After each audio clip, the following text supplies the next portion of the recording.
যদি 1 কোটি টাকা বাজেট হয়, সেখানে 50 লাখ টাকা উপর থেকে নিচ পর্যন্ত আসতে ফেরেশতারা খেয়ে ফেলে। একদিন বলেছিল, আল্লাহ, যেই দেশে 2 তলা থেকে নিচ তলায় নামতে 20 টাকা 10 টাকা হয়ে যায়, এ দেশে আমি ডিজিটাল বানাবো কি করে? এমন এমন জায়গায় প্রকল্প দেখেছি, উদ্বোধনের আগেই ভেঙে পড়ে গেছে, রড দেওয়ার কথা বাঁশ দিয়েছে। আমি এখন কল্পনা করলাম যে আমি 41 সাল পর্যন্ত ক্ষমতায় আছি, এটা কি অত সহজ? বলেন, কত কাঠ খড়ি নষ্ট করা লাগবে, কত মানুষের অধিকার নষ্ট করা লাগবে, এরপরে তো আপনি সরাসরি বলে দিলেন 1 সেকেন্ডে কল্পনা করে। 41 সাল আসতে এখনো কত দেরি। আপনি অতদিন পর্যন্ত নাও বাঁচতে পারেন, এমনকি জনগণ আপনাকে অতদিন ক্ষমতায় নাও রাখতে পারে। তাহলে আমি কল্পনা করেছিলাম যে ক্ষমতায় থাকবো 41 সাল পর্যন্ত, কতদিন লেগেছে? 1 সেকেন্ড। কত? 1 সেকেন্ডের ভেতরে যে কল্পনার জগৎটা, এটা তৈরি হতে কত সময় লাগার কথা, কত কাঠ খড়ি পোড়ানোর কথা বলেন। মরণের মেন দায়িত্ব এইটাই হওয়া লাগবে, আমি আর যাই করি মরণের আগে অন্তত এই চেষ্টাটা করব যে কি করে আল্লাহর কোরআন দেশে কায়েম হয়। এটা যদি কেউ রাজনীতি মনে করে, দুনিয়ার কাজ মনে করে ছেড়ে দেয়, ও আব্দুল্লাহ বিন ওবায়ের মতো মুনাফিক হয়ে মরবে। উনি দেখতে চান 53 বছর হয়ে গেল, এদেশে এখনো কোরআন কায়েম হয়নি, যারা কায়েম করতে যায় তারাই মার খায়। উনি মনে হয় দেখে দেখে আরো সে বসে বসে চিন্তা করছে যে যা মস্তানি করছো করো, আমি কিছু বলছি না, কিন্তু যখন ধরবো বাপ বলার সময় দেব না। এটা যারা করছেন বন্ধ করেন, এর দ্বারা মুসলমানদের কিন্তু ক্ষতি হয়ে যাচ্ছে। সব চাইতে আনন্দে আছে এই দেশের রাম আর বামরা। হ্যাঁ, যারা করছেন আমরা জানি, কিছু কিছু আলেমরা এদের কাছ থেকে গোপনে টাকা পয়সা খেয়ে বাস্তবতায় এই কাদা ছোড়াছড়ি করে আমাদেরকে আজ দল বিদলে বিভক্ত করে দিয়ে ওদেরকে আপনি আনন্দ দিতে চান, হাসাতে চান। ওরা তো ওদের কাজ সিদ্ধি করে নিচ্ছে, স্বার্থ সিদ্ধি করছে, বাস্তবে আমাদের দ্বারা ইসলামের ক্ষতি হয়ে যাচ্ছে। কিন্তু আপনার জীবনের একটাই টার্গেট থাকা লাগবে, বাংলাদেশে কি করে ইসলাম কায়েম হয়। যারা জামাত ইসলাম করছেন করেন, আপনার জীবনের টার্গেট থাকা লাগবে এই দেশে ইসলাম কি করে কায়েম হয়, কারণ এটা পৃথিবীর সব নবীদের মিশন এবং ভীষণ। দিয়ে দলিল দিচ্ছে যে সব ধর্ম সমান না, এটা জায়েজ নেই। আয়াতের তাফসীর আপনি পড়েন, যত মুফাসসির আছে সবাই লিখেছে আল্লাহর কাছে একটাই ধর্ম, তার নাম ইসলাম। বাকি যা আছে একটা আল্লাহর কাছে ধর্মই না, ধর্ম তো দূরের কথা, ধর্মই না। এই জন্য দুনিয়ায় আমাদের যত সময় আছে, যত সম্পদ আছে, যদি কোরআনের জন্য ব্যয় করে যেতে পারি, মরণের পরে ওই সময়ের ওই সম্পদের হিসাব দেওয়া লাগবে না। আমি কথা বোঝাতে পেরেছি? নবীজি বলেন, দুনিয়াতে যদি আল্লাহর কোরআনের জন্য কেউ সময় ব্যয় করে, সম্পদ ব্যয় করে, যতটুকু ব্যয় হবে ওইটার হিসাব কিয়ামতে আল্লাহ নেবে না। জবাব যে কি জিনিস আমরা অনেকে জানি না, এই জন্য আমাদের ভেতরে কোনো সেন্স নেই। খলিফাতুল মুসলিমিন হযরত ওমর ইন্তেকালের 12 বছর পরে তিনি আসছিলেন সাদা কাপড় পরে। তার সন্তান আব্দুল্লাহর সাথে স্বপ্নে দেখা, ডাক দিয়ে বলে, আব্বা কোথায় ছিলেন আপনি? কতদিন আপনাকে দেখি না। হযরত আব্দুল্লাহ বলেন, বাবা কোথা থেকে আসলেন? এত সুন্দর কাপড় পরে, চুল এখনো ভেজা আপনার। হযরত ওমর বলেছিলেন, আব্দুল্লাহ আজ 12টা বছর দুনিয়ার জীবন ছেড়েছি, মহান আল্লাহর দরবারে আমার জীবনের কৃতকর্মের হিসাব দিচ্ছিলাম। শেষ পর্যন্ত মহান আল্লাহ আমাকে মাফ করে দিয়েছে। আমি এখন জান্নাতের নহর থেকে গোসল করে জান্নাতের দিকে যাচ্ছি এই সাদা পোশাক পরে। ও চিটাগাংবাসী, একটু মেধা খাটান, বুদ্ধি খাটান। যে লোকটা জান্নাতের গ্যারান্টি পেয়েছে জিন্দা অবস্থায়, জীবিত অবস্থায়, নবীজি তার হাতে সার্টিফিকেট দিয়েছেন, ওমর তুমি জান্নাতি। আকাশের যে তারকা দেখতে পান, কেউ যদি গণনা আরম্ভ করে হয়তো একদিন শেষ করে ফেলবে। কিন্তু নবীজি বলেন, ওমর যত নেকির কাজ করেছে দুনিয়ায় কেউ গণনা করেও শেষ করতে পারবে না। কোন রাস্তা দিয়ে গেলে শয়তান পর্যন্ত 40 দিনও রাস্তায় যেতে ভয় পেত। নবীজি জানিয়েছেন, আনা খাতামান নাবিয়্যিন আলা নাবিয়্যা বাদি লাকানা উমার, পৃথিবীতে আমি শেষ নবী, আমার পরে কোন নবী রাসূল আসবে না। যদি কেউ নবী হয় তাহলে ওমর আল্লাহর নবী হয়ে যাবে। এই হাদিস দ্বারা বোঝা যায় হযরত ওমরের ভেতরে যে কোয়ালিটি গুলো ছিল, নবী হবার সব যোগ্যতায় আল্লাহ তাকে দিয়েছিলেন। যেহেতু নবুয়ত শেষ, এই জন্য উনি নবী হতে পারেননি। বলেন কোন দরজার মানুষ তিনি? এত বড় পাওয়ারফুল মানুষও যদি এই অবস্থায় থাকে যে 12টা বছর হিসাব দেওয়ার পরে আল্লাহ তাকে নিজ গুণে মাফ করে দিয়েছে, তাহলে আমাদের হিসাব দিতে কত বছর লাগবে আপনি বলেন? আমাদের পেছনের জীবনে তো এরকম কোনো কিছুই নেই, অথচ তার যে শাসনকাল, তামাম দুনিয়া অবাক হয়ে দেখে হযরত ওমরের শাসন ব্যবস্থা। আমরা অনেকেই নেকির কাজ মনে করি, এই যে সবে বরাত বা নিসফে শাবান চলে গেল, অনেকেই মনে করছে ভাগ্য পরিবর্তনের জন্য এটা বিশাল রাত, যা খাবো যা করবো এই রাতে সারা বছর এরকমই খেতে পারবো। নেকির কাজটা কি বাস্তবে আমরা তাও বুঝি না। কোরআন ওনারাও পড়েছিল, ইন্নাল্লাযীনা আমানু ওয়া আমিলুস সালিহাত, পৃথিবীতে যারা ঈমান আনে আর ঈমানের দাবি অনুযায়ী যারা ভালো ভালো কাজ করে, আমলে সালেহ করে, কানাত লাহুম জান্নাতুল ফিরদাউসি নুজুলা, তাদের আপ্যায়নের জন্য মহান আল্লাহ জান্নাতুল ফেরদাউস রেডি করে রেখেছেন। এই আয়াতটা আমরা এখন বাস্তবে যারা এখানে আলেম আছে, যারা জ্ঞানী মানুষ আছে, আমরা যেভাবে বুঝি ওনারা ওইভাবে বোঝেন নাই। ওনারা বুঝেছেন কি করে একটু খেয়াল করেন। খলিফাতুল মুসলিমিন হযরত ওমর তিনিও ভালো কাজ করতেন, নেকির কাজ করতেন, কিন্তু কেমন? কুনতুম খায়রা উম্মাতিন উখরিজাত লিন্নাস, তোমরাই শ্রেষ্ঠ জাতি, তোমাদেরকে আমি মানুষের কল্যাণের জন্য বের করেছি। তার মানে তারা ভালো কাজ বলতে বুঝতো এই পৃথিবীর ময়দানে মানুষ হয়ে মানুষের উপকার করা, এটা সবচাইতে ভালো কাজ। এই নিসফে শাবানে ভাগ্য পরিবর্তনের রজনীতে, মুক্তির রজনীতে শবে বরাত নামে যেটা পালন করেছে চট্টগ্রামবাসী, যদি এভাবে পালন করতেন যে আজকের এই রাতে আমি সিদ্ধান্ত নিলাম, আমার টাকা পয়সা আছে, আমার প্রভাব আছে, আমার ক্ষমতা আছে, আমি এইগুলো খাটিয়ে 50টা মানুষের কর্মসংস্থান তৈরি করে দেব। কথা বুঝতেছেন? কিশোর গ্যাং তৈরি হচ্ছে, রাস্তায় ছিনতাই হয়, ডাকাতি হয়, কেন এগুলো করে? এ মানুষগুলো নিজের সংসার চালাতে পারে না, নিজের মেয়ে একটা জিনিস চাই দিতে পারে না, বাধ্য হয়ে যে মানুষ যাকাত দেয় না, যে মানুষ দান করে না, তার সম্পদের হক আদায় করে না, তাদেরকে ধরে অবৈধভাবে টাকাগুলো কামাই করে। আমি নিজেই যদি এই মানুষগুলোর কর্মসংস্থান তৈরি করে দিতে পারতাম। প্রধানমন্ত্রী শেখ হাসিনা যেটা করেছিল, একটি বাড়ি একটি খামার, এই প্রকল্পের মাধ্যমে লক্ষ লক্ষ মানুষের মাথা গোছার ঠাঁই হয়েছে, একটা কর্মজীবন তৈরি হয়েছে। কথা বলে না কেন? কাজটা তো ভালো, আমারই কাঠিন হয়েছে সেটা আমরাও জানি। যদি 1 কোটি টাকা বাজেট হয়, সেখানে 50 লাখ টাকা উপর থেকে নিচ পর্যন্ত আসতে ফেরেশতারা খেয়ে ফেলে। এমনকি বঙ্গবন্ধুর জীবনী আমি জেলখানায় বসে বসে পড়ছিলাম, ওখানে তো ওনার জীবনী বেশি পাওয়া যায়। ধানমন্ডির 32 নম্বরে গোপালগঞ্জ থেকে এক লোক গেছে কিছু শাকসবজি নিয়ে, কিছু আলু পটল এগুলো নিয়ে, যে বলছে, দারোয়ান আমি নেতার সাথে দেখা করব। বলে না, এখানে দেখা করা যাবে না।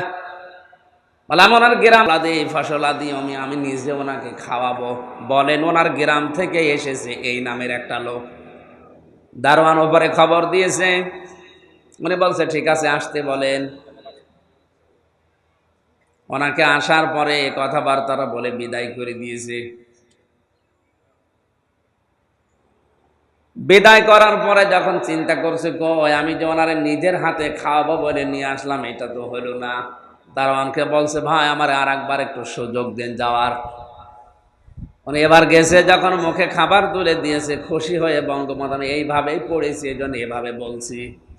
শেষ পর্যন্ত ওনারে টাকা দিয়েছে। দারোয়ানকে বলছে ওনারে 20টা টাকা দিয়ে দাও। 20 টাকা নেওয়ার পরে নিচে এসেছে, এসে ওই লোকটাকে বলছে ভাই 10 টাকা নেন, বঙ্গবন্ধু আপনাকে দিয়েছে। বলছে না আমি তো টাকা নেওয়ার জন্য আসি না, আমি ওনাকে ভালোবাসি, আমার গ্রামের লোক, এই জন্য টাকা আমি নেব না। চলেন দেখি কেমন টাকা দিয়েছে। ওপরে যে বলছে স্যার আপনি আমার টাকা দিয়েছেন কেন? আমি তো টাকা নেওয়ার জন্য আসি নাই, নেন আপনার টাকা ফেরত নেন। বঙ্গবন্ধু বলে কি বললেন? আমি যে আপনাকে 20 টাকা দিলাম। আপনার দারোয়ান তোমার 10 টাকা দিয়েছে। অনেক আফসোস করে ওই দিন বলেছিল আল্লাহ যেই দেশে 2 তলা থেকে নিচতলায় নামতে 20 টাকা 10 টাকা হয়ে যায়, এ দেশে আমি ডিজিটাল বানাবো কি করে? এদেশে আমি সোনার বাংলা বানাবো কি করে? বাইরে থেকে জানিয়ে আসিছে চিন্তা ভিক্ষা করে চোরের দল সব সিটি খেয়ে ফেলে।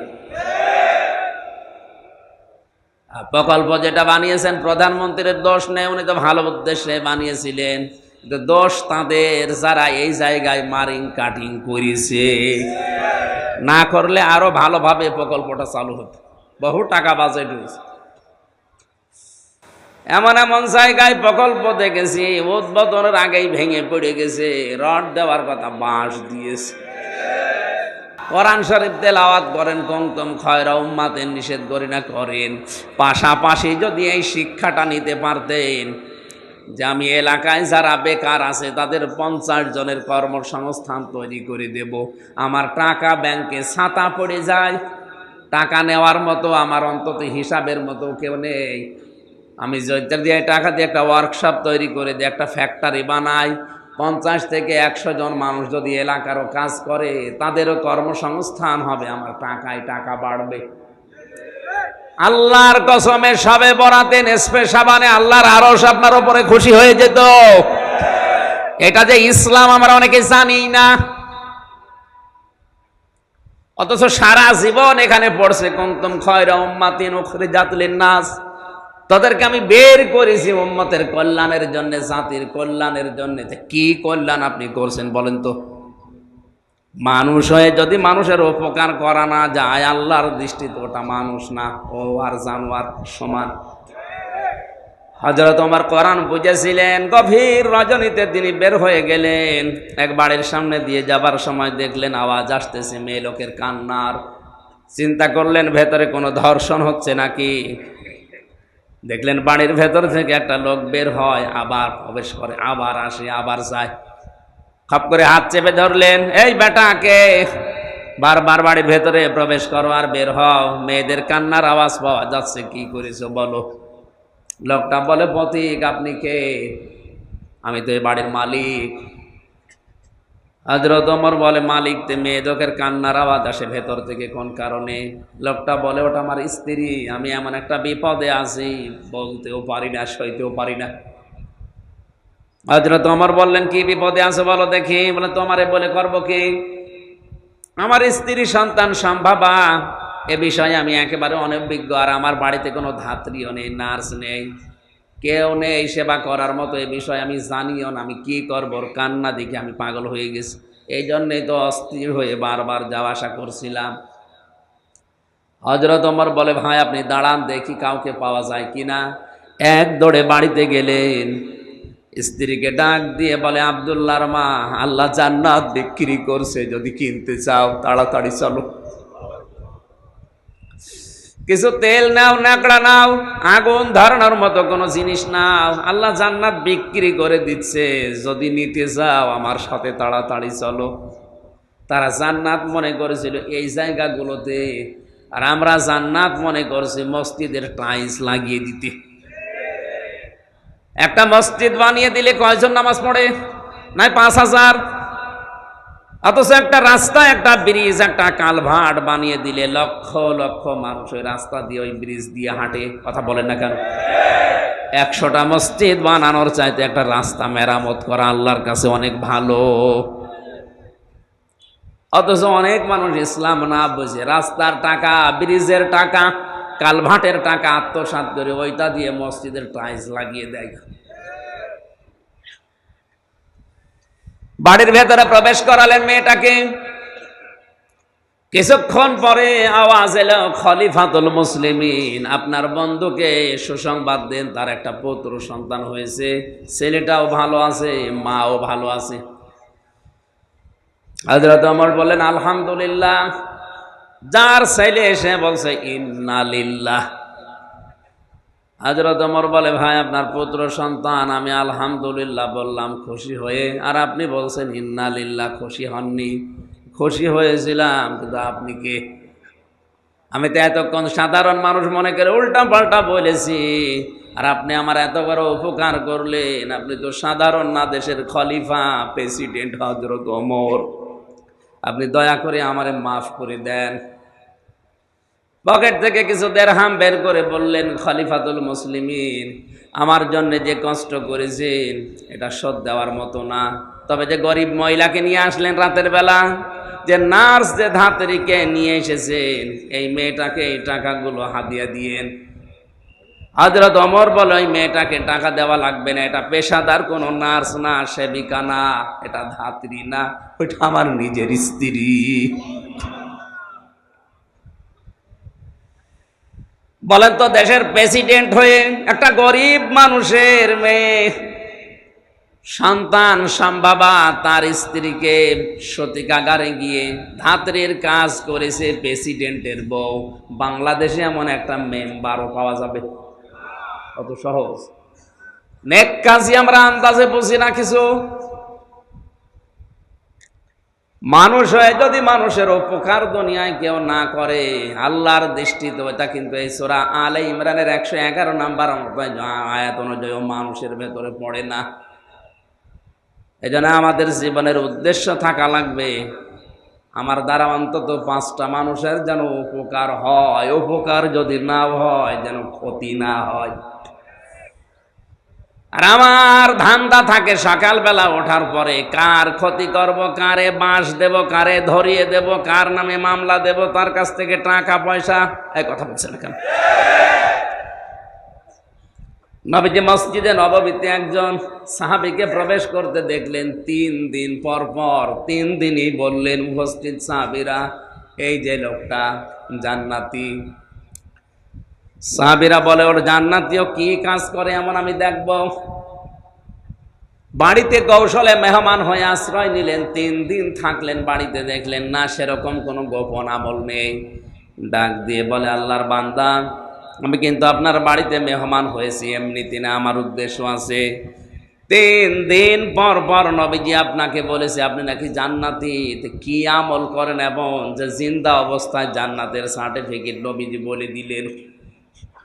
লোকটা বলে, ভাই আমিও আপনার মতো 5 ওয়াক্ত নামাজ পড়ি, রমজানের রোজা রাখি, সত্য কথা বলি, যতটুকু আপনারা করেন অতটুকুই আমার আমল বেশি নেই। তবে একটা কাজ আমি বেশি করি মনে হয়, সারাদিনের কর্মব্যস্ততা শেষ করে রাতের বেলা যখন ঘুমাতে যাই, বালিশে মাথা দিয়ে চিন্তা করি, আল্লাহ আজ এই লোকের সাথে এই আচরণ আমি করেছি, এই কথা অনেকের পেছনে পেছনে বলে ফেলেছি, আমার বিরুদ্ধে যার যা অপপ্রচার আছে, আমার বিরুদ্ধে যার যা ক্ষোভ আছে, আল্লাহ তুমি তাদেরকে দেখো। আর আমার দ্বারা যদি কারো উপরে ক্ষোভ, হিংসা, অহংকার থেকে থাকে, সবার উপরে আমার রাগ আমি মাটি করে দিলাম, মাফ করে দিলাম, সবাইকে আমি ছাড় দিয়ে দিলাম, কারো উপরে আমার কোনো অভিমান নেই, রাগ নেই, আমি একেবারে নিষ্কলুষ একটা পবিত্র মন নিয়ে ঘুমিয়ে পড়ি। মহান আল্লাহ মনে হয় এই কাজটা ভালো পছন্দ করিস।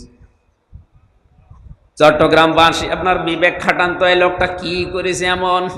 আমাদের মতোই নামাজ পড়েছে, রোজা রেখেছে, সত্য কথা বলা, এই বাকি একটা কাজ করেছে, রাতের সবার সময় কারো উপরে রাগ রাখেনি, সবার উপরে সব মাফ করে নির্মল একটা মন নিয়ে ঘুমিয়েছে। আমরাও সারা দিনের কর্মব্যস্ততা শেষ করে ঘুমাতে যাই, যার উপরে রাগ নেই তার উপরে রাগ তৈরি করে সকালে কি করে বাঁশ দেওয়া যায় সে চিন্তা করে তোমার আল্লাহ মাফ করবে। আমার কথার অর্থ কি বোঝা গেছে? নারী হোক পুরুষ হোক এই আমলটা আজকে থেকে শুরু করা লাগবে। অন্তত সবার সময় চিন্তা করবেন আমি আর নাও বাঁচতে পারি, এখনই হয়তো ঘুমের ভেতরে আজরাইল আমার নিয়ে যেতে পারে। এই জন্য আমার কারো উপরে কোনো অভিমান নেই, রাগ নেই, ক্ষোভ নেই, আর কারো ক্ষতি করবো বলে আমি এখন আর ঘুমাই না। আমি ঘুমাচ্ছি একটা নির্মল মন নিয়ে, শান্ত অন্তর নিয়ে। যদি বেঁচে থাকি ভালো, মরে গেলে তো গেলাম। আল্লাহ যেন আমাকে শাহাদতের মরণ দেন, বলেন আমিন। আল্লাহ ঘোষণা দিয়েছেন এটা শ্রেষ্ঠ নিয়ামত, যদি এই শুকরিয়া আদায় করো জীবনে আরো কয়েকম নিয়ামত আরো বাড়িয়ে দেবেন। আল্লাহ আপনাকে ভালো ভালো কাজ করার তৌফিক দেবেন। ওয়ালা ইন কাফারতুম ইন্না আযাবি লাশাদীদ।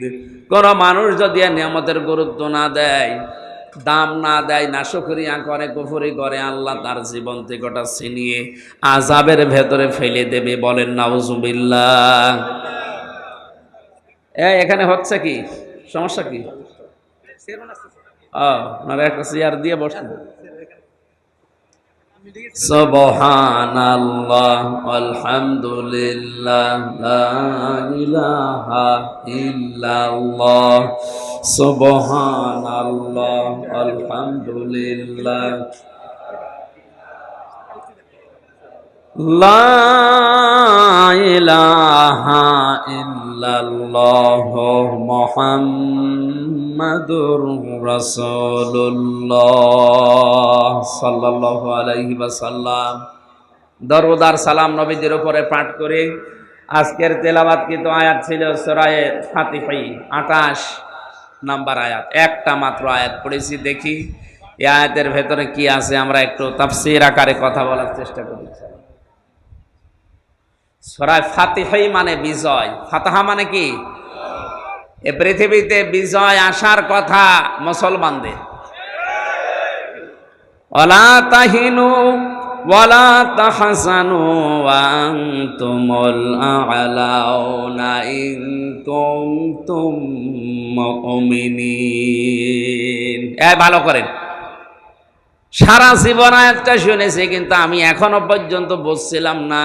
কয়েকদিন আগে আয়াতটা আমার কাছে ক্লিয়ার হয়েছে। আল্লাহ বলেন কোনো চিন্তা নেই, কোনো ভয় নেই, তোমাদের জীবনে বিজয় আসবেই যদি মুমিন হতে পারো। তাহলে আয়াত থেকে প্রমাণ হয় বিজয় দেওয়ার মালিক কে? মুমিন হওয়ার মালিক কে? বলছেন আল্লাহ। আল্লাহ মুমিন হবে? আল্লাহ তো মুমিন আছে। আল্লাহর যে 99টা নাম আমরা অনেকে বলি, আল্লাহর নাম 5000। কত? এর ভেতরে অন্যতম নাম হচ্ছে মুমিন। মুমিন কার নাম? এক কথা বলে না কেন? আর আমরা হচ্ছে আব্দুল মুমিন, মুমিনের বান্দা। আল্লাহ তো মুমিন আছে, আল্লাহ আবার মুমিন হবে কেন? মুমিন হওয়া লাগবে কাদের? আমাদের। বলেন কাদের? আর বিজয় দেওয়ার মালিক আল্লাহ। তাহলে আয়াত দ্বারা বোঝা যায় আমরা এখনো মুমিন হতে পারিনি, এই জন্য আল্লাহ বিজয় আমাদের দেয় না। এই কথা বলেন না কেন? নাকি আল্লাহর দোষ? বিজয় দেওয়ার ক্ষমতা এখন এই 1400 বছর উনি হারিয়ে ফেলেছে, এখন আর নেই নাকি? আমি এই যে ভাইকে 200 টাকা দিয়ে বললাম মাছ নিয়ে আসেন, উনি বাজারে গিয়ে মাছ নিয়েছে। তো মাথা একটু খারাপ আছে, কারণ মাছ নিয়েছে পচা মাছ। কি মাছ বলেন? বাড়িতে নিয়ে আসার পরে আমারে ডাক দিয়ে বলছে দোকানদার প্রায় 250 টাকা চেয়েছে, 1 টাকাও কমে দেবে না। শুধু আমির হামজার নাম বলেছি, এই কারণে 50 টাকা কম নিয়েছে। এই নেন। অথচ মাছের দাম 100 টাকা। মাছের দাম কত? 100 টাকা। আর 100 টাকা হাওয়া। আমারে যা বুঝিয়েছে আমি তাই বুঝলাম মনে করেন। আর একজনকে টাকা দিয়েছি 200, ও মাছ নিয়েছে 200 টাকায়, কিন্তু মাছটা একেবারেই পচা আর একেবারে নষ্ট, হাতে নেওয়া যাচ্ছে না। উনিও নিয়েছিলেন, কিন্তু অর্ধেক ভালো অর্ধেক পচা। এ লোকটা টাকা নষ্ট করে নাই, পুরো টাকায় দোকানদারকে দিয়েছে। তো মাছটা একেবারেই খারাপ, একেবারেই পচা। বলেন তো এই দুইজনের ভেতরে ভালো কোনটা? না, যে লোকটা 100 টাকা আত্মসাৎ করেছে আর 100 টাকা দিয়ে মাছ নিয়েছে, যদিও মাছটা অর্ধেক ভালো আছে, তারপরেও তো অর্ধেক পয়সা ফেলে দিয়ে খাওয়া যাবে। আর যার কাছে 200 টাকা দিলাম, দোকানদারকে 200 দিয়েছে, টাকা আত্মসাৎ করেনি, কিন্তু পুরাটাই পানিতে ফেলে দেওয়া লাগছে। আমরা এখনো ওইভাবে যোগ্যতা অর্জন করতে পারি না আল্লাহর কোরআনের ধাঁচ অনুযায়ী। এই জন্য মহান আল্লাহ আমাদেরকে বিশাল ক্ষমতা দেয় না, এমন মানুষকে দেয় যে অর্ধেক টাকা মেরে খায়। আমি আর নিচে নামলাম না। দোষ এখন আল্লাহর না, বিজয় উনি দিতে পারেন, কিন্তু শর্ত হচ্ছে ইন কুনতুম মুমিনিন, আমাদের মুমিন হওয়া লাগবে। আজ বাংলাদেশে কয়েকটা জরিপ বেরিয়েছিল জানুয়ারি মাসে, আপনারা পেয়েছেন কিনা জানি না। এদেশে 100 জনের 15 জন মাত্র বিশ্ব নবীকে একমাত্র আদর্শ মানে, আর 85 জন নবীকে বাদ দিয়ে অন্য কাউকে টানা নানায় চলছে। আপনি জরিপটা যদি সত্য হয় বলেন তো, মহাব্বত দেখাতে দেখাতে যদি বলা হয় নবীর মহাব্বতে হাত তোলেন, অনেকে ঠ্যাং তুলে ফেলে। অথচ বাস্তবতায় যে নবীকে আদর্শ হিসাবে মানে না, ওর আদর্শ হয়ে দাঁড়িয়েছে আবু জেহেল মার্কালো। এই জন্যে আল্লাহ আমাদের হাতে এগুলো দিতে চান না, কারণ জানে যে এর যদি দেওয়া হয়, এ 200 টাকা দিয়েছে, 200 টাকায় পানিতে ফেলা লাগবে। আর অন্তত এখনো যাদের কাছে আছে, এ 50 টাকার কাজ করলেও 50 টাকা মেরে খাক, তাও তো কাজ হচ্ছে। ফাতাহা মানে বিজয়, এটা আল্লাহর হাতে, পৃথিবীর কারো হাতে বিজয় নেই, এটা আল্লাহ কারো হাতেও দেননি। মুমিন হতে পারলে আল্লাহ বিজয় অবশ্যই আমাদেরকে দেবেন। বিজয় নামে যে সূরাটা আমরা বলি সূরা নাসর, এটা অনেকেই আমার মনে হয় এখানে যারা আছে শুধু আলেমরা বাদ দিয়ে 100 জনের নারী পুরুষ মিলে 95 জন ভুল করবে। নুন সাদ রা নাসর, নাসর মানে সাহায্য, আর নুন সিন রা নাসর মানে ঈগল পাখি। নাসর মানে, আপনি যদি তেলাওয়াত ধরেন এখন নারী পুরুষ যারা আছে দেখেন সবাই এভাবে বলবে ইযা জা নাসরুল্লাহি ওয়াল ফাত। হয়েছে? এখানে সোয়াদ মুখ দল করে উচ্চারণ করা লাগবে। সোয়াদকে সিন দিয়ে বললে অর্থটা আকাশ পাতাল পাল্টিয়ে যাচ্ছে। যেখানে সাহায্য হবে সেখানে হচ্ছে ঈগল পাখি বা শকুন। আপনি যেন বলতে চাচ্ছেন যখন আল্লাহর সাহায্য আসবে তখন আপনি বিজয় দেখতে পাবেন।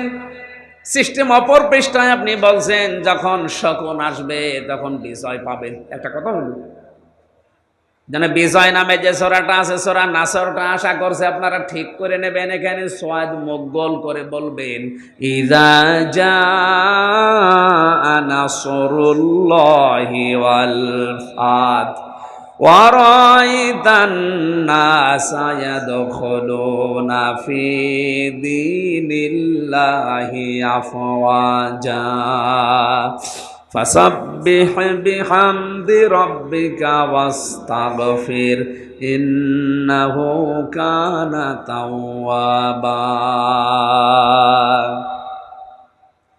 ওই সূরা ফাতিহা থেকে বিজয় থেকে 28 নম্বর আয়াতটা আমরা পড়েছি। আয়াতের সামারাইজ মূল বিষয় হচ্ছে আল্লাহ পাক যে ধর্ম, যে ইসলাম, যে দিন দুনিয়ায় পাঠিয়েছেন এটা তিনি বিজয় করবেনই। যত দিন আছে দুনিয়াতে, যত নবীকে আল্লাহ পাঠিয়েছেন, একটাই দায়িত্ব ছিল তাদের। ভালো করে খেয়াল করেন, পৃথিবীতে যত নবী এসেছে, যত রসুল এসেছে, এদের ভেতরে হয়তো শরীয়তের বিভিন্ন মাসলা মাসাইল নিয়ে, বিভিন্ন বিধান নিয়ে মত পার্থক্য ছিল, কিন্তু এই বিধানটা নিয়ে দুনিয়ায় কোনো নবী কোনো রসুলের ভেতরে মত পার্থক্য হয়নি। আমি আবার বলছি, হয়তো কোন নবীজির জামানায় নামাজ ছিল না, কোন নবীজির জামানায় যাকাত ছিল না, কোন নবীর জামানায় হয়তো হজ ছিল না, এভাবে ছিল বিভিন্ন জামানায় বিভিন্ন মাসলা মাসাইল নিয়ে। কিন্তু প্রতিটা জীবনে নবীদের এই কাজ ছিল, আনাকিমুদ্দিন ওয়ালা তাতাফাররাকু ফি, যে দিন কায়েম করা লাগবে জমিনে আল্লাহর, জমিনে আল্লাহর দিন কায়েম হবে, বিষয় কোনো মত পার্থক্য। কথা বুঝতেছেন? এটা কত বড় গুরুত্বপূর্ণ জিনিস আপনার জীবনে।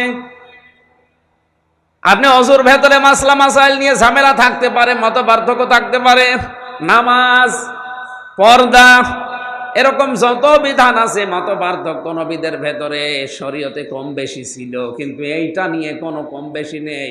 প্রতিটি নবীকে আল্লাহ বড় বড় 4 জন নবীর নাম এখানে দিয়েছেন। শারা'a লাকুম মিনাদ-দীনি মা ওয়াসসা বিহি নূহা ওয়াল্লাযী আওহাইনা ইলাইকা ওয়া মা ওয়াসাইনা বিহি ইব্রাহিমা ওয়া মূসা ওয়া ঈসা আন আকিমুদ-দীন ওয়া লা তাতাফাররাকু ফীহি। পাওয়ারফুল 4 জন নবীর নাম, নূহ, ইব্রাহিম, মূসা, ঈসা। এরপরে আল্লাহ পাক বলেন, হে নবী, আপনাকেও আমি ওহী পাঠালাম, আপনারও জীবনের মেন দায়িত্ব আনাকিমুদ্দিন, দিন কায়েম করা লাগবে। অথচ বাংলাদেশে আজ এইটা নিয়েই যত মত পার্থক্য। আমি আলেমদের দৃষ্টি আকর্ষণ করছি, এই ভিডিও ম্যান এদিকে তাকাও, এখন যে 2 মিনিট বলছি এইটা কাট করে কালকে ছেড়ে দেবেন। আমি এই যে কোরআন শরীফ সামনে নিয়ে বলছি, আলেমরা আজ স্টেজে ওঠার পরেই দেখছি বিভিন্ন সুন্নত, নফল, মুস্তাহাব, মোবা জিনিস নিয়ে কাদা ছড়াছড়ি করে আমাদের ভেতরে আরো গন্ডগোল বেঁধে যাচ্ছে বেশি। আরে ভাই, মত পার্থক্য থাকবেই, কিন্তু দল পার্থক্য করা হারাম, জায়েজ নেই। শুকুরের গোস্ত খাওয়া যেরকম হারাম, মায়ের সাথে জেনা করা যেরকম হারাম, মুসলমানদের ভেতরে দল বেদলে বিভক্ত হয়ে পার্থক্য করা, দল পার্থক্য করা এরকম হারাম। কথা বুঝতেছেন? হ্যাঁ, আপনার কোন মাসলা মাসাইল নিয়ে মত পার্থক্য থাকতেই পারে, ইখতিলাফ থাকবে, কিয়ামত পর্যন্ত এটা থাকবে, কিন্তু ইফতিরাক থাকতে পারবে না। পার্থক্য করে আপনি আলাদা আলাদা হয়ে নতুন নতুন করে কাদা ছড়াছড়ি করবেন এর পেছনে পেছনে। এটা যারা করছেন বন্ধ করেন, এর দ্বারা মুসলমানদের কিন্তু ক্ষতি হয়ে যাচ্ছে। সব চাইতে আনন্দে আছে এই দেশের রাম আর বামরা। হ্যাঁ, যারা করছেন আমরা জানি, কিছু কিছু আলেমরা এদের কাছ থেকে গোপনে টাকা পয়সা খেয়ে বাস্তবতায় এই কাদা ছড়াছড়ি করে আমাদেরকে আজ দল বিদলে বিভক্ত করে দিয়ে ওদেরকে আপনি আনন্দ দিতে চান, হাসাতে চান। ওরা তো ওদের কাজ সিদ্ধি করে নিচ্ছে, স্বার্থ সিদ্ধি করছে, বাস্তবে আমাদের দ্বারা ইসলামের ক্ষতি হয়ে যাচ্ছে। এই জন্য এটা বন্ধ করা লাগবে। দিন কায়েমের ব্যাপারে হ্যাঁ, আপনি পীর সাহেব, আপনি পীরের খানকা চালান, জিকির করান, ইবাদত শিখান, কোনো অসুবিধা নেই, কিন্তু আপনার জীবনের টার্গেট থাকা লাগবে কি করে ইসলাম এদেশে কায়েম হয়। এই কথা বলছেন, আপনি ইসলাম কায়েম করার জন্য এই কথা বলার চেষ্টা করেন। তাবলীগ জামাতে যারা আছেন তাবলীগ করেন, আমি নিষেধ করছি না, জীবন চিল্লায় চলে যান, কোনো অসুবিধা নেই, কিন্তু আপনার জীবনের একটাই টার্গেট থাকা লাগবে, বাংলাদেশে কি করে ইসলাম কায়েম হয়। যারা জামাত ইসলাম করছেন করেন, আপনার জীবনের টার্গেট থাকা লাগবে এই দেশে ইসলাম কি করে কায়েম হয়, কারণ এটা পৃথিবীর সব নবীদের মিশন এবং ভীষণ।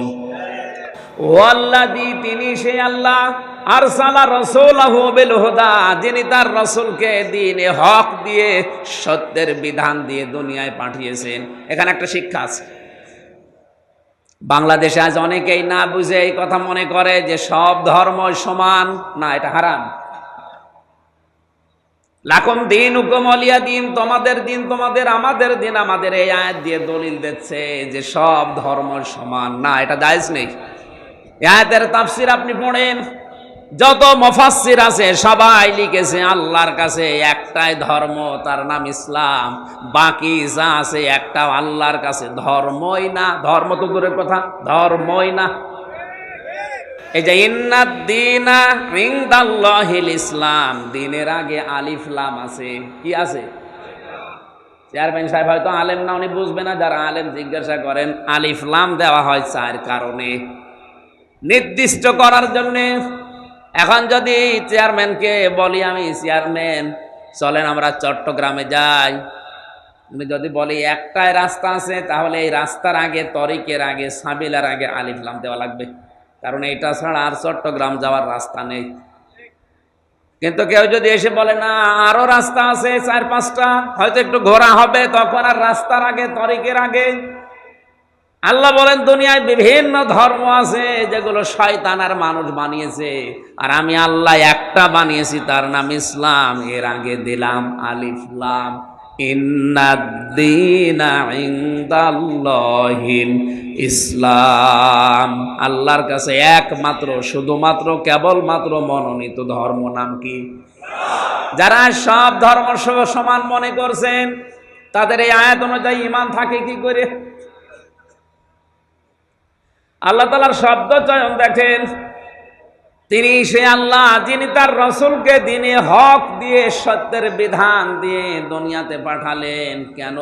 লিইযহিরাহু, আমি হাদিস পড়েছিলাম এই শব্দটা, ইযহিরাহু, যাহারা ইয়াজহারু মানে বাবে ইফআল থেকে ইজহার, এটা প্রকাশ করা, যেন তিনি প্রকাশ করতে পারেন, যিনি যেন বিজয় করতে পারেন, গালেব করতে পারেন। এজহার মানে প্রকাশ্য নিয়ে আসা। এজহার মানে কি? যাহারা এজহারু মানে প্রকাশ্য নিয়ে আসা, বিজয় লাভ করা, উপরে তুলে দেওয়া। 99টা অর্থ আছে এজহারে। এই জন্য হাদিসের ভেতরে নবীজি বলেন, মান কারাল কোরআনা, যে ব্যক্তি কোরআন পড়ে, ফাস্তাজহারাহু, খেয়াল করেছেন, ফাস্তাজহারাহু, এবং একে জহের করে, একে কায়েম করার জন্য চেষ্টা চালায়।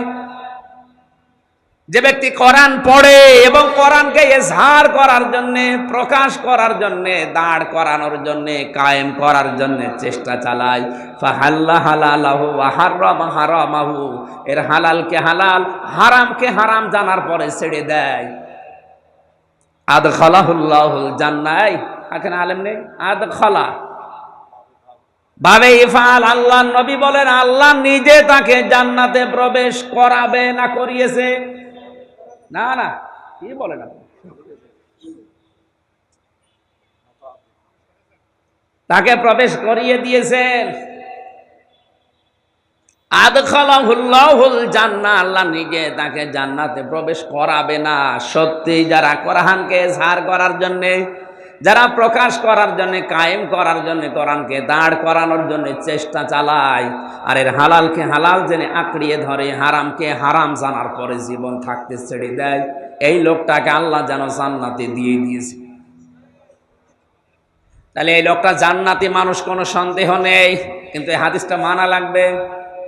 এতটুকু নবীজি শেষ করেননি, পরের অংশটুকু, যদিও মুহাদ্দিসদের ভেতরে মত পার্থক্য আছে, তারপরেও বলছি, ওয়া শাফাআহু ফি আশারাতিন মিন আহলি বাইতিহি কুল্লুহুম ক্বাদ ওয়াজাবাত লাহুন নার।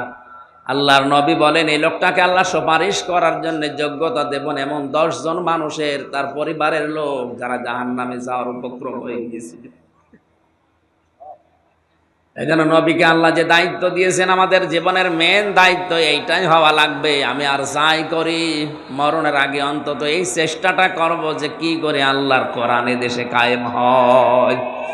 এটা যদি কেউ রাজনীতি মনে করে, দুনিয়ার কাজ মনে করে ছেড়ে দেয়, ও আব্দুল্লাহ বিন ওবায়ের মতো মুনাফিক হয়ে মরবে। আল্লাহ বলেন, হে নবী, আলাদ্দীনি কুল্লি, যত ধর্ম আছে দুনিয়ায়, যত দিন আছে, সব দিনের উপরে আমার ইসলামকে আপনি কায়েম করবেন। তো এটা তো ফেরেশতারা করে দেবে, কথা বলেন। এটা যদি কেউ শত্রুতা করে, বিরোধিতা করে, আজে বাজে মন্তব্য করে, ষড়যন্ত্র করে পেছন দিক থেকে, আল্লাহ বলেন কাফা বিল্লাহি শাহিদা, হে নবী, আমি আল্লাহ আপনার জন্য যথেষ্ট এই কাজে। এই জন্য এই কাজের জন্য আপনি যদি কেউ এগিয়ে না আসেন, চট্টগ্রামের আল্লাহর দিন আল্লাহ টিকিয়ে রাখবে আপনাকে নিয়ে অথবা আপনাকে ছাড়া। আপনি যদি আসতে চান, ওয়েলকাম, ভালো, আপনার কপাল ভালো। আপনি যদি বিরোধিতা করেন, আমি একটা কথা, শেষ কথা বলছি, এটা এ কোরআনের মালিক কে? আমি আমির হামজা? আমরা কেউ? এক কথা বলা লাগবে। এ জমিনের মালিক কে? আমরা। এ জমিনের মালিক কে? কোরআনের মালিক। আমরা তাহলে কি? না না, আমরা খাদেম। আমরা এই কোরআনের কামলা, খাদেম, লেবার, মনীষ, পাঠ যাই বলেন, আমরা তো খালি খেদমত করে যাচ্ছি।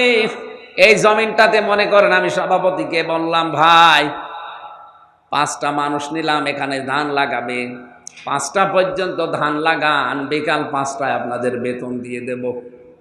বিকাল 5টা বাজতে মাত্র 10 মিনিট বাকি আছে, 5 জন মস্তান এসে বলছে না, এ ধান সব তুলে ফেলো। এখন আমরা যদি বলি ভাই না, আর 5 মিনিট 10 মিনিট পরে তোলেন, কারণ এ ধানও আমাদের না, এ জমিও আমাদের না, আমরা শুধু কামলা। আমরা কি 10 মিনিট পরেই মালিক এসে আমাদের বেতন দিয়ে দেবে, আমরা চলে যাব, তখন আপনি ধান তুলে ফেলেন, কোনো অসুবিধা নেই।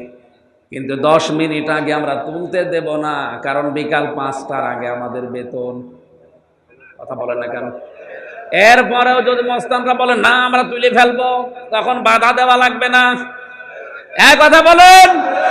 বাধা দিতে গিয়ে যদি হাতাহাতি হয় হোক, যদি ওকে মেরে ফেলা লাগে, কথা বলেন না, মেরেও ফেলা লাগবে, কারণ আমার বেতন দরকার। বেতন না হলে আমার পরিবারের লোক চলতে পারবে না। এটা যেমন সহজে বুঝলেন। এখন মালিক এসে 10 মিনিটের ভেতরে মালিক এসে যদি দেখে না সব তুলে ফেলছে, ও মালিক মনে হয় কিছু বলবে না। না, ওনার যদি ক্ষমতা নাও থাকে ওই সময়, উনি হয়তো ছাড় দেবে, দাঁড়িয়ে দাঁড়িয়ে দেখবে ঠিক আছে দল তোরা। ক্ষমতা যদি ওনার থাকে, গোপনে হয়তো এমন ধরা ধরবে, বাপ বলার সময় দেবে না। আমরা যারা কামলা আছি জমিনের, আমরা তো বিকাল 5টা মানে জীবনের শেষ দিন, এটা যেটা আমাদের আসল টার্গেট, আমরা করিয়েই যাব। জীবনের শেষ দিন পর্যন্ত কোরআনে কারিম কি করে বাংলাদেশে কায়েম হয় আমরা চেষ্টা চালাবো। এই চেষ্টা করা আমাদের জন্য ফরজ, ফল দেওয়া আল্লাহর দায়িত্ব। কায়েম হলে ভালো, না হলেও আমার অসুবিধা নেই, কারণে কোরআনের মালিক আমি না, জমির মালিকও আমি না। কথা বলে না কেন? আমার তো বেতন দরকার, আমার বেতনের নাম, আরো জোরে বলেন বলেন, আমার বেতন বিকাল 5টায় দিয়ে দিলেই হবে, বাকি যা করার আপনি করেন। এরপরেও যদি মনে হয় যে মালিক কিছু বলছে না, ধান তুলে ফেলে মস্তানেরা, উনি দেখে আল্লাহ পাক মনে হয় ওনার মতো দুর্বল। উনি দেখতেছে আজ 53 বছর হয়ে গেল, এদেশে এখনো কোরআন কায়েম হয়নি, যারা কায়েম করতে যায় তারাই মার খায়। উনি মনে হয় দেখে দেখে আরো সে বসে বসে চিন্তা করছে যে যা মস্তানি করছো করো, আমি কিছু বলছি না, কিন্তু যখন ধরবো বাপ বলার সময় দেব না। কাফা বিল্লাহি শাহিদা দিয়েছেন, আমি আল্লাহই যথেষ্ট। কাফা শব্দের শাব্দিক অর্থ কারো লাগবে না, এই জন্য আমি কাউকে সরাসরি ধরি না, কিন্তু যদি একবার ধরি ওরে আর ছাড়ি না।